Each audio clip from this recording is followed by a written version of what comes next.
Fala, investidores! Rafael aqui novamente. E hoje nós vamos falar aqui a respeito da inflação e vamos também falar a respeito do Nubank, tá, galera? Quando a gente fala de inflação, é muito importante a gente entender porque nós estamos aqui no meio de um ciclo de corte na taxa de juros. O resultado da inflação, ela é muito importante para a gente entender qual vai ser a velocidade ali nos cortes das taxas de juros. A gente vê que a inflação ela ficou em 0,23% neste mês de agosto, influenciada pelo aumento da energia elétrica. A gente vê que ele ficou abaixo do consenso do mercado. A mediana do mercado projetou aqui a inflação de agosto, que ficou na casa do 0,29%, e a gente viu que veio abaixo da expectativa do mercado e ficou aqui em 0,23%. A gente observa, olhando aqui para os grupos que compõem essa inflação, a gente observa que a alimentação e bebidas aqui houve uma deflação muito importante e o vilão foi aqui em habitação, que é a parte que considera aqui a questão da energia elétrica. A gente observa que houve uma deflação de 0,85 aqui em alimentação e bebidas e no vilão aqui que foi habitação, houve uma inflação de 1,11%, elevando em muito essa taxa para cima. O IBGE também divulga, né, a variação mensal por cidade. A gente sabe que aquela taxa de 0,23 ela é do nosso país, mas nós podemos estar olhando aqui por capital. E a gente observa que a capital onde houve maior inflação neste mês de agosto foi aqui Fortaleza, que ficou aqui com 0,74% de inflação, ou seja, bem acima da média nacional. E nós observamos que houve duas capitais que houve aqui deflação, que foi Belo Horizonte e Rio de Janeiro, com Belo Horizonte se destacando aqui com a deflação de 0,08%. Então, quando nós olhamos aqui para a inflação acumulada dos últimos 12 meses, nós temos uma inflação aí de 4,61%, que é acima, né, dos 3,99% observado nos 12 meses imediatamente anteriores. Ou seja, antes de sair o resultado de agosto, né, a inflação acumulada dos últimos 12 meses estava aqui em quase 4% e agora ela já está aqui em 4,61%. E agora a gente vai entender o porquê isso acontece, né? Essa variação mensal. A gente vai observar aqui que a inflação de agosto já está aqui presente, né, neste cálculo de 0,23% e funciona da seguinte forma. Toda vez que sai uma inflação mensal aqui, a inflação do mesmo mês no ano passado ela deixa de ser contada. Por exemplo, em agosto de 2022, a gente teve aqui uma inflação negativa, né? Uma deflação de 0,36%. Ou seja, ela deixou de ser contada e agora está contabilizando aqui esse 0,23%. E a gente observa, né, que esses 3 meses de julho, agosto e setembro no ano passado foram 3 meses deflacionários, justamente ali quando o Bolsonaro tirou os impostos dos combustíveis. Foram esses 3 meses que nós tivemos deflação e a partir de outubro a gente observa, né, uma inflação na casa do 0,59%, acabando, né, com essa sequência deflacionária aqui de 3 meses. Então, o que a gente observa é que no próximo mês de setembro, quando sair a próxima divulgação da inflação, a gente vê que este mês de setembro aqui, que foi deflacionário, ele vai ser deixado de ser contabilizado, né? E nós vamos contabilizar a inflação do mês de setembro, o que deve elevar ainda mais a inflação acumulada dos últimos 12 meses. E por que isso é importante? Porque a taxa de juros que o Banco Central determina, ele sempre leva em consideração a questão da inflação do nosso país, porque a inflação ela estava muito alta e o Roberto Campos Neto ali, ele elevou bastante a taxa de juros do nosso país para controlar a inflação. Por isso é interessante a gente observar a inflação ela estando controlada, porque o Banco Central ele vai ter um caminho livre para estar abaixando mais as taxas de juros do nosso país, fomentando a tomada de crédito, aquecendo a economia e ajudando as empresas que estão muito alavancadas, né? Por isso que a queda da taxa de juros sempre beneficia a bolsa, porque a economia ela fica mais aquecida e o balanço das empresas ficam mais saudáveis. Agora nós vamos estar falando aqui a respeito do Nubank.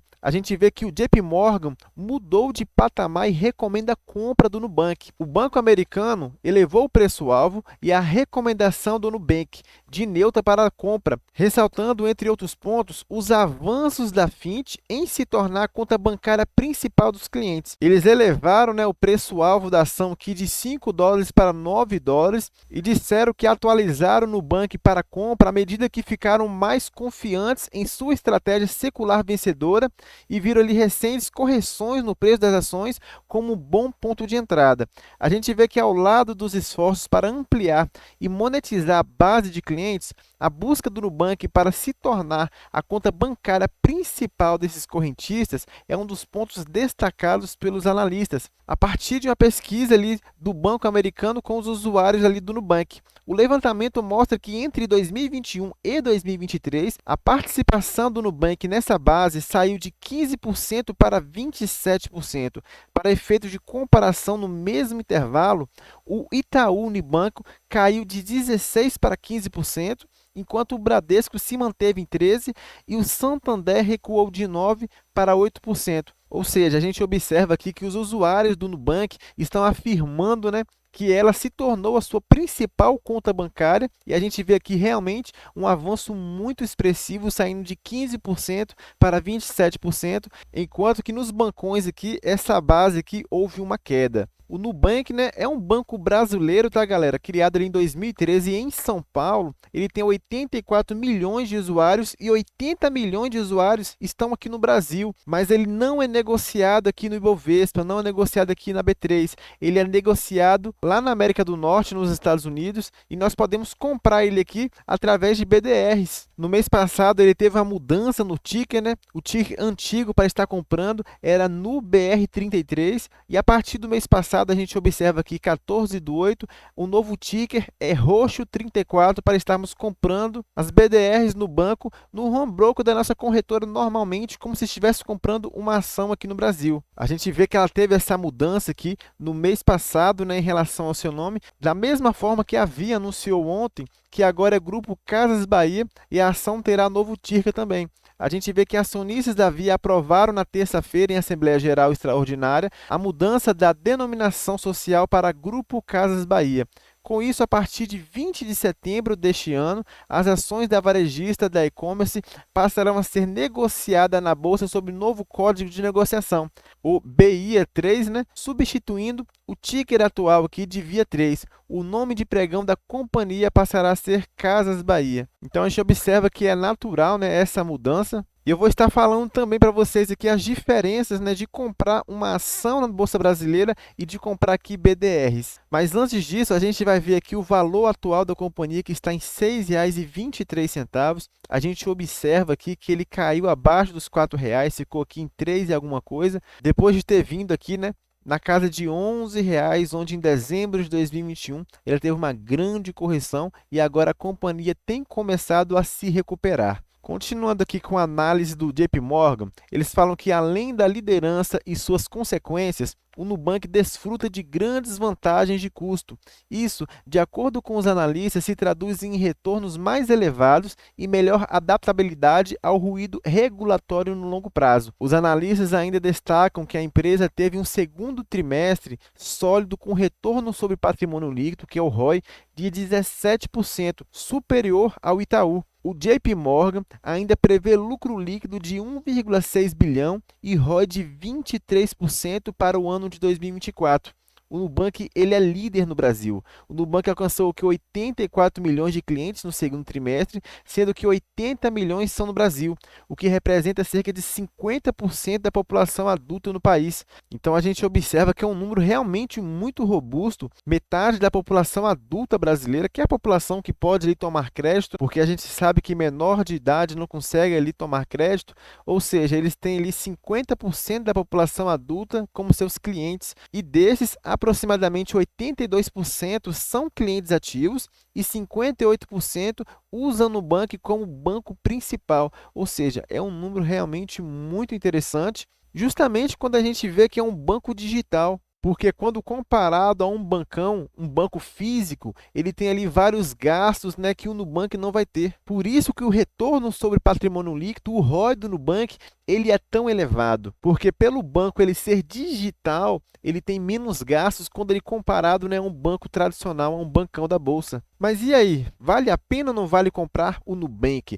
A gente vê que ele é um banco brasileiro, mas ele não está listado na nossa bolsa, né? Ele está listado lá nos Estados Unidos, mas dá para a gente estar acompanhando ele daqui através ali dos Estados Invest. Nós entramos nos Estados Invest, colocamos lá roxo 34 e a gente vê que aparece todos os dados do banco. Dá para a gente acompanhar também a questão, né, do site de relacionamento com os investidores, mas há algumas diferenças, tá, galera, que eu vou estar trazendo aqui para vocês na comparação quando nós compramos ações aqui diretamente aqui na B3, aqui no Brasil. A gente vai ver que a tributação sobre os BDRs são diferentes, tá, galera? E as diferenças são as seguintes: que o BDR ele é um certificado da ação. Você não possui diretamente a ação. Ao contrário da ação que ela está vinculada ao seu CPF, no BDR você tem um certificado que você é dono daquela ação. A segunda diferença está em relação à venda da ação. Por exemplo, aqui no nosso país,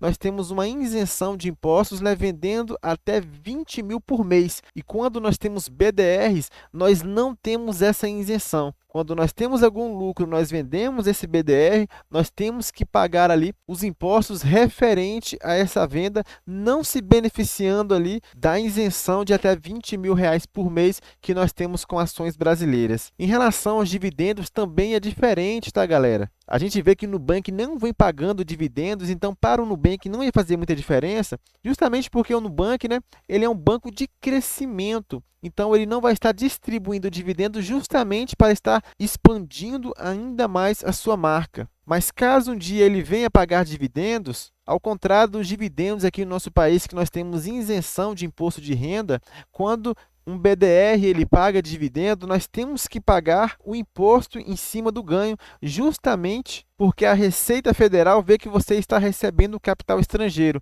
Ou seja, é mais uma coisa aí que é depreciativo quando nós comparamos aqui com empresas brasileiras. Mas a gente observa que é um banco de grande crescimento, é um banco que teve uma grande correção, mas que está tendo números maravilhosos, superando números de grandes bancões e que tem uma grande perspectiva de continuar crescendo, justamente por ter ali uma grande penetração na sociedade, né? Onde 50% dos brasileiros ali usam os serviços do banco. Eu, pessoalmente, não tenho interesse de estar colocando ele na minha carteira, mas eu achei interessante estar trazendo aqui no meu canal, justamente, né, porque muitas pessoas não entendem como funciona uma BDR. Então, para mim, pode não ser interessante, mas talvez pode ser interessante para você. E através, né, do entendimento de como funciona uma BDR, você pode ali estar olhando outras empresas, né, que não estão listadas aqui na nossa bolsa, está listada em bolsa norte-americana, para estar comprando também, já que a partir de então agora você já entende como funciona uma BDR. Pois é muito mais prático de estarmos comprando aqui junto com as nossas ações e da mesma forma que nós compramos na nossa corretora, do que termos que mandar o nosso capital para fora, principalmente, né, quando não é um capital muito robusto para quem está iniciando. Então, é uma ótima forma de estar se expondo em empresas que não estão listadas na nossa bolsa. Mas e aí? Gostou do vídeo? Deixe um like aí, que ajuda muito o nosso canal. Comente aí se você acha uma boa oportunidade ou se tem outra BDR que você está de olho aí e que pode ser uma oportunidade. Deixe aqui nos comentários que eu vou estar analisando e quem sabe eu faço um vídeo também a respeito. Beleza, galera? Eu fico por aqui. Até a próxima. Fui!